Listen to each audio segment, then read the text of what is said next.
Good evening. Welcome. My name is Christa Wessel. I'm the morning host of Portland's only classical radio station, All Classical Portland, 89.9. Yay! That's what I like to hear. And this, of course, is Kalmar, the conductor of the Oregon Symphony. Good evening, everybody. Hey. It's so good to see you again. I feel like you've been away a while. Oh boy, I was 8 weeks on the road. It was so wonderful to come home here to Portland. It's really nice to go and actually sleep in your own bed. Wow! Any exotic adventures you care to share? I mean, nothing exotic per se, but if you think, I was in Finland, in Spain, in London, in Amsterdam, in New York, in Chicago, in Austin, and in Houston. Conducting in all those places? No, actually I only conducted in Finland and in Spain and in Houston. I worked in Chicago and the rest was just fun. Just a little portion, but it was good. Well, we're glad to have you back. I'm so happy to be here. Before we launch into the music, though, I want to address all these microphones. Yeah. Do you notice tons of microphones up here? Something special is happening tonight. Yeah, this week we are starting, this is not only for radio broadcast, meaning you are going to hear the entire concert. I don't know when. Christa doesn't know when, but it will happen at 89.9, the entire concert. But this week we are starting recording again. This will be the third recording of the Oregon Symphony with me conducting, and this time it will be an American CD, only American music. So this week we are recording the last piece on the program, the incredible Flutist by Walter Piston. And next week, we are going to be very busy recording the Jazz Symphony by George Antheil and Copland's Third Symphony. And that will be eventually, I don't know when, September, October, whenever it's ready, it will be our next CD. We're very excited about that.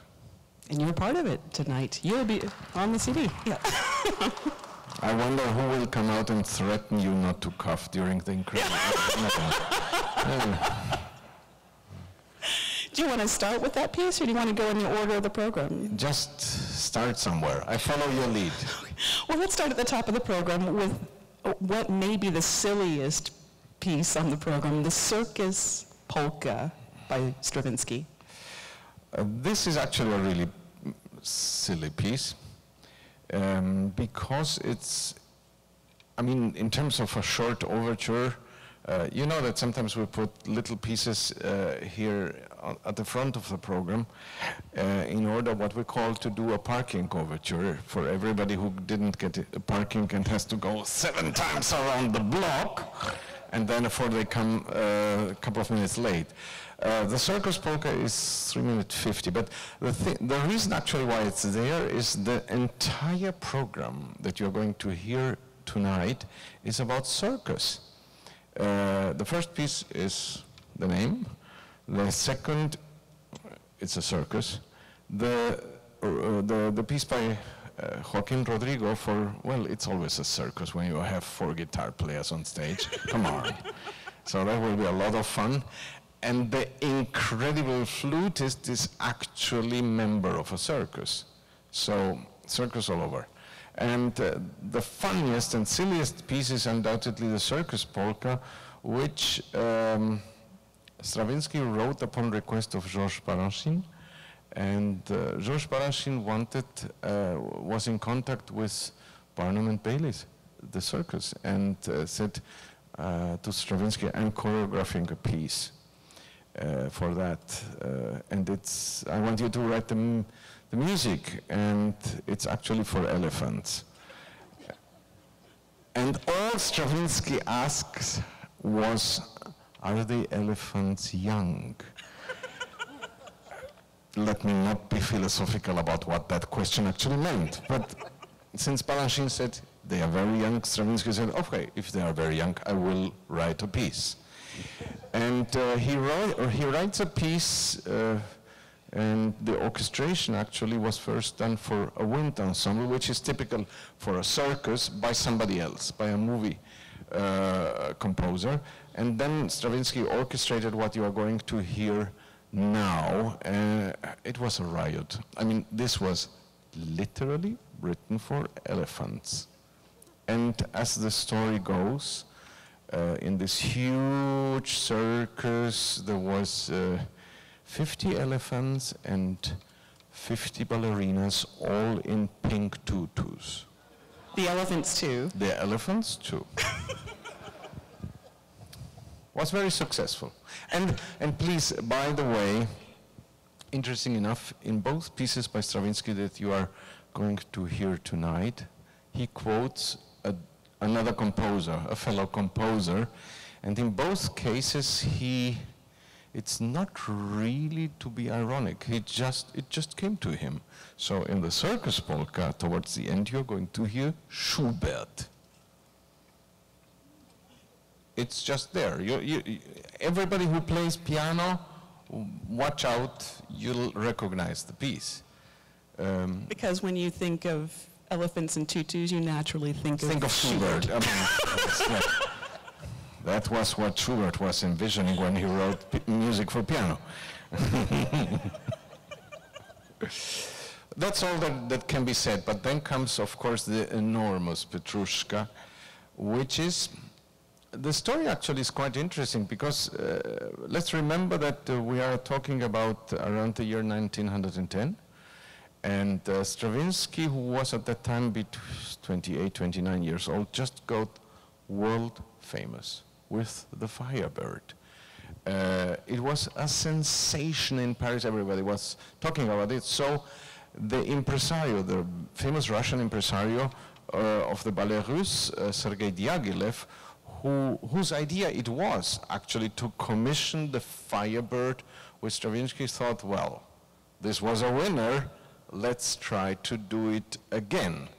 Now, at that time, Stravinsky was busy already thinking about his next piece.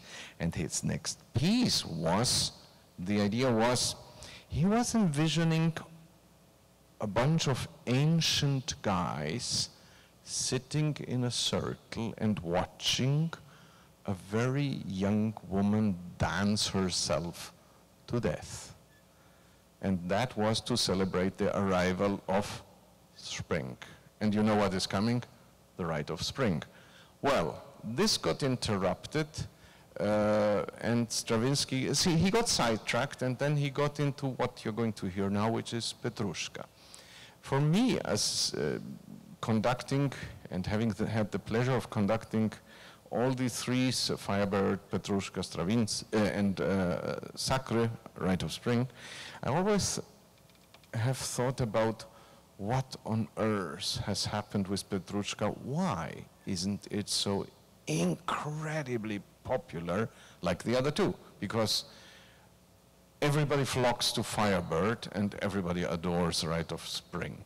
It's very clear what's wrong with Petrouchka. And I tell you what's wrong, the ending.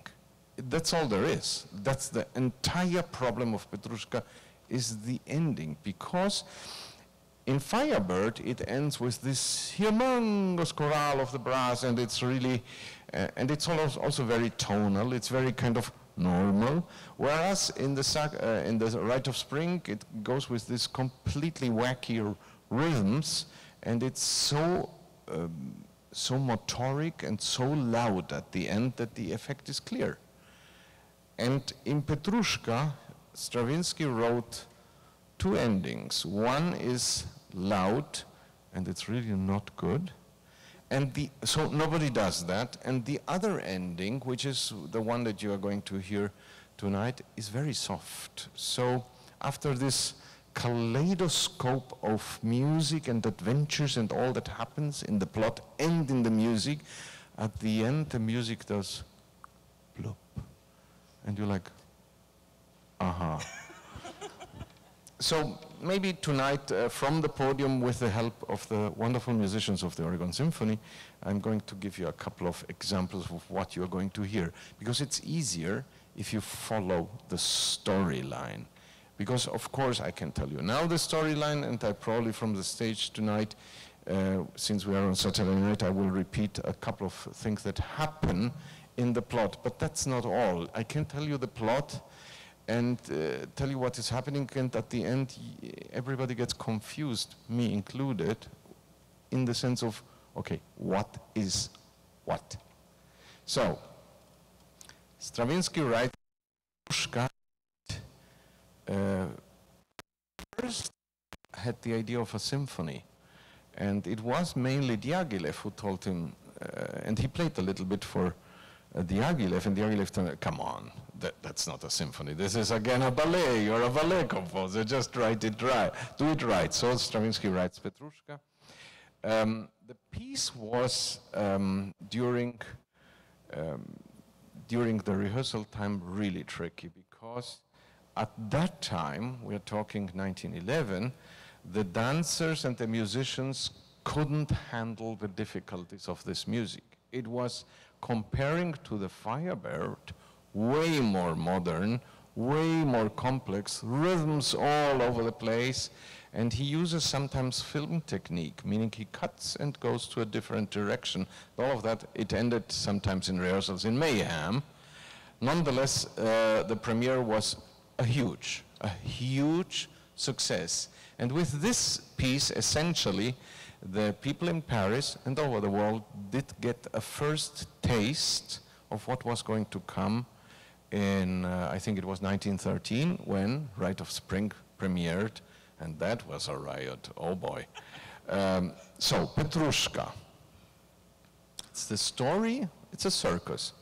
Place on a square in St. Petersburg, and there is, like in a circus, there are a lot of stands there, and here is a vendor, here's a musician playing his hurdy-gurdy, here is this, here is this, and all of a sudden, with the sound of drums, of a magician who is actually a charlatan appears, and this charlatan plays the flute, and he has with him. And these three puppets, Petrouchka, the ballerina, and the Moor, come to life. And the entire story of Petrouchka is about these three. And they start to dance and this. They are puppets, remember? And now the entire ballet is divided in 4 scenes. The first is this. The second is Petrouchka alone in his room. The third is the Moor and the ballerina. And the last one plays in the same square as the first. Now, the second scene is Petrouchka in his own room thinking about, oh God, I'm so ugly. I will never get the ballerina to love me. I'm so desperate, and I'm so angry with the world, and he really gets so upset that he starts at the end of all this obsession of all this crazy music to pant, and you will hear that in the music. This scene ends actually in desperation, and the next scene is actually the Moor with the ballerina, and all the Moor has as an advantage is, first, he's not as ugly as Petrouchka, and second, he has way more money. So the ballerina comes and they dance together. And this is absolute genius what happens now, because here in the dance of, the ballerina comes in with a very famous trumpet solo, and you will, tonight is one of those nights where our principal trumpet, Jeff Work, has wonderful solos, and he's such a great musician. You will enjoy it. So she comes with a trumpet solo, and they start to dance together, flute, trumpet. And here Stravinsky quotes again, and he quotes Josef Lanner. Now, who is Josef Lanner? Josef Lanner was a friend of Johann Strauss, the father, and can be considered actually the father of waltz. As we know it in our days, the Viennese waltz starts with Josef Lanner, and you hear, now the funny thing that you hear first a waltz played, and it's pretty, and then you hear the trumpet going a little crazy, and then underneath it you hear like grumbling. So it's funny and something, pretty much like that. And that is so funny because it means that the Moor and the ballerina are having fun, and Petrouchka is peeking in and seeing them having fun, and it's hungry, and it's like fantastic. And of course everything gets very dramatic until the Moor gets so upset with Petrouchka that he kicks him out. And now comes the huge final scene of this ballet, which is, you hear a lot of dances, I would say at random. The dance of the sailors, the dance of the wet nurses. You hear one dance which is very interesting, which is a man with his bear, a huge bear. And trust me, you will recognize that it is a bear. And the bear is not very happy. And then everything gets together to the final dance, and you hear at the end the music gets a little away from this dance and more into drama and very fast, and it is actually Petrouchka fleeing from the Moor, and the Moor catches him and strikes him down with his saber. Complete silence. Petrouchka dies. People in the square are upset. Dead. Let's call the police. So the police comes, the police comes and question the charlatan, and the charlatan says, but they are only puppets. So everybody dissipates, silence, night, and kind of the charlatan cleans everything. And all of a sudden, and this is the last thing you hear in this piece, you hear a trumpet solo. Very eerie, very loud in this section of calmness, and it is actually the ghost of Petrouchka peeking at the charlatan and doing this to him. And with this, the piece is over. And it ends in quiet. So you will enjoy it. It's a great piece of music. There are some similarities between Petrouchka and the Incredible Flutist, many more dissimilarities, the ending namely, but there is a circus in the Incredible Flutist too, and the Incredible Flutist brings with him a circus to town, and you'll hear, one of my favorite things about this piece is how the arrival of the circus in this piece by Walter Piston is embodied on stage tonight. Can you talk about that a little bit? In the Incredible Flutist by Piston, you hear actually a village after the siesta.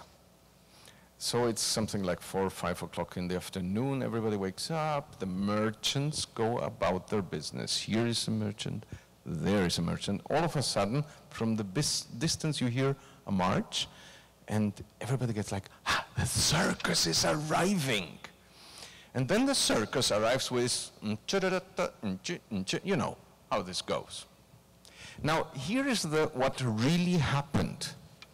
The very first time Piston played this specific arrival music of the circus to the dancers who would go and do the premiere, the dancers cheered, like, wow, great, during the music. And everybody was like, oh God, what will Piston say? Everybody's not silent and listening to the genius of Piston. And Piston just reacted and said, you know what, from now on, every time somebody plays this piece, at this moment when the circus arrives, the orchestra has to cheer. So what you will hear is the Oregon Symphony playing and cheering at the same time. And please be prepared for a dog, without giving too much away. You're not going to go there? It's not me. I was chatting with your principal cellist, Nancy Ives, last night about about this moment in the orchestra where everybody starts cheering. And she says, you know, I've heard of other orchestras just kind of timidly, okay, it says in the score to cheer, so they're like, yay. She says, not the Oregon Symphony. The Oregon Symphony makes a lot of noise and enjoys doing it. Yeah, it was in the rehearsal, it was this fantastic moment that we had where, okay, I told the orchestra what has to happen, and then I said, and I need at least 2 or 3 volunteers who actually can whistle, meaning, but loudly. Oh boy, I had 8 on my hands, like, woo! So, I mean, tame it down. Oregon Symphony is good at everything, so this too. And so, after the circus arrives, incredible flutist starts to play, and of course it's what you think a flutist does. He enchants a snake, but it goes further than that. And of course the wonderful, slightly sensual play of this flutist also enchants the merchant's daughter and a couple of other couples. So there is love in the air, and there is a little minuet and a Spanish waltz, and then the clock strikes 8.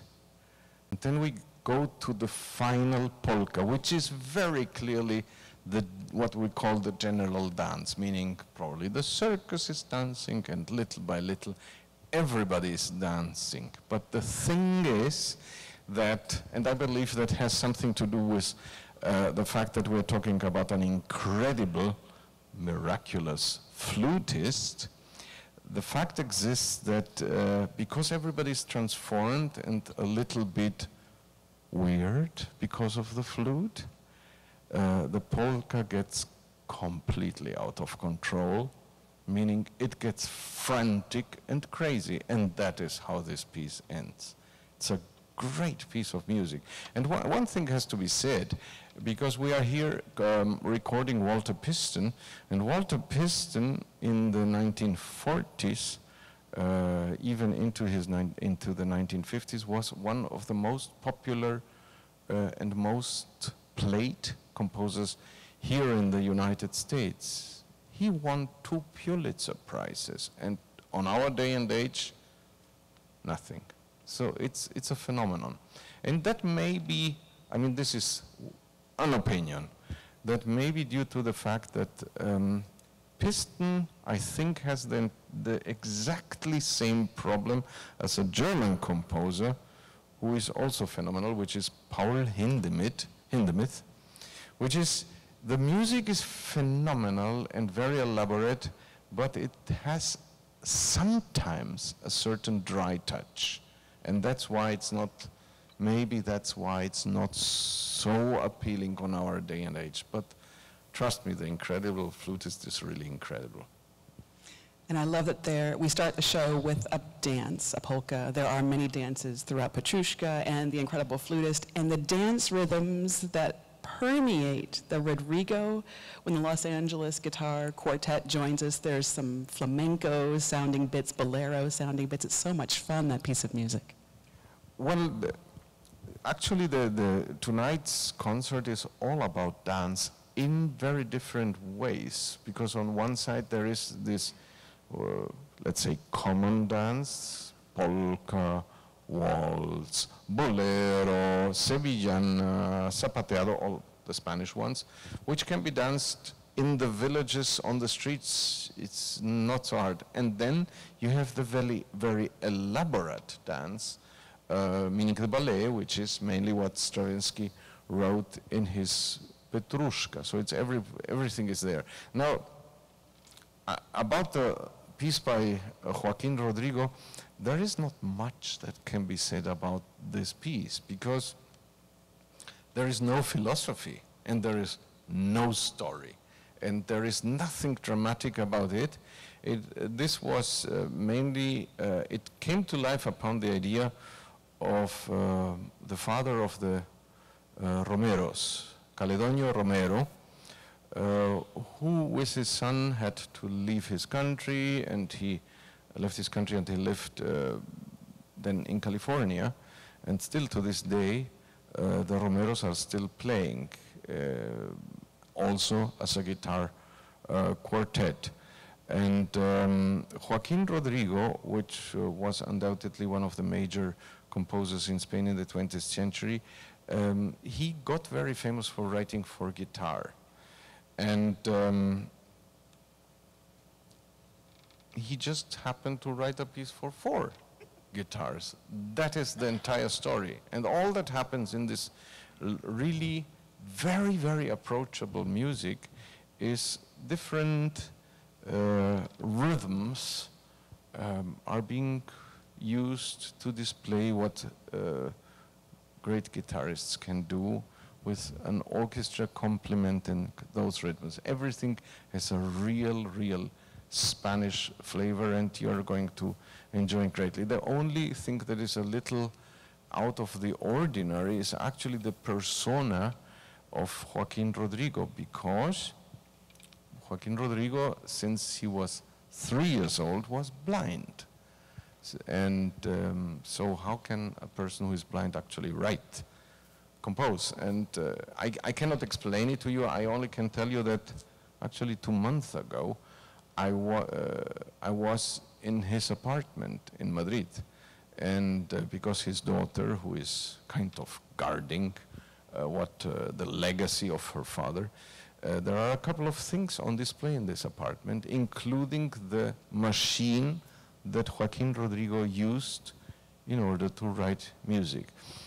One little funny thing about Rodrigo that I always find interesting is he's so harmonious. The music is so harmonious, and all of a sudden it is like a little devil is sitting on his shoulder, because in the middle of this wonderful harmonies with this great rhythm, there is maybe 1 note, sometimes 2, that are really wrong.